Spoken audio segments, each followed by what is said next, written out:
दिल्ली में जिस तरीके से नगर निगम चुनावों के लिए प्रचार चल रहा है, 4 तारीख को चुनाव होने हैं, उससे ठीक पहले लगातार बीजेपी आम आदमी पार्टी के खिलाफ स्टिंग ऑपरेशन से खुलासा कर रही है। हमारे साथ बात करने के लिए मौजूद हैं बीजेपी विधायक विजेंद्र गुप्ता। विजेंद्र जी, जिस तरीके से आप ही के वार्ड से जो बिंदु श्रीराम आ रही हैं, उन्होंने कहा कि उनसे पैसों की मांग की गई। आपके सामने प्रत्यक्ष को प्रमाण की आवश्यकता नहीं है। किस तरह उनसे 80 लाख रुपए मांगे गए। ये आम आदमी पार्टी की नंबर 1 कैंडिडेट थी, डिजर्विंग थी और एक तरह से अच्छी टक्कर देने वाली स्थिति में थी और इनसे सौदे किए जा रहे थे और उसमें से निष्कर्ष ये निकला कि कैंडिडेट इन्फीरियर चल जाएगा, पैसा चाहिए।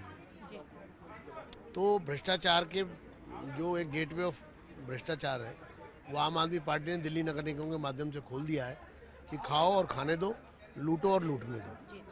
बिल्कुल सर, जिस तरीके से बिंदु श्रीराम, इससे पहले अखिलेश पति त्रिपाठी, लगातार ऐसे स्ट्रिंग सामने आ रहे हैं, पैसे लिए जा रहे हैं।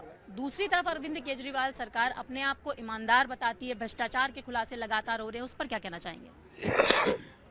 ये सब ढकोसला है, झूठ है, मक्कारी है, फरेब है। ये एक लबादा उड़ने की कोशिश कर रहे हैं, ये रंगे हुए सियार हैं और इस सारी बातों का खुलासा हो गया आज। ईमानदारी का ढोंग रचो, लोगों को गुमराह करो और दब के भ्रष्टाचार करो। बस आखिरी सवाल है कि आम आदमी पार्टी तो प्रबल दावेदारी कर रही है कि एमसीडी में सरकार बनाएगी, आप लोग क्या कहेंगे?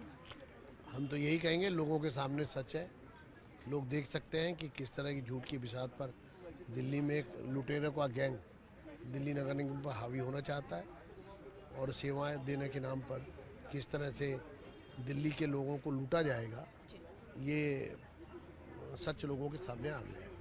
तो आपने देखा, ये थे हमारे साथ बात करने के लिए बीजेपी विधायक विजेंद्र गुप्ता, जिनका कहना है कि स्टिंग ऑपरेशन से सच सामने है कि किस तरीके से आम आदमी पार्टी लोगों को लूटने का काम कर रही है। कैमरा पर्सन विपिन के साथ रचना, न्यूज़ 18 दिल्ली।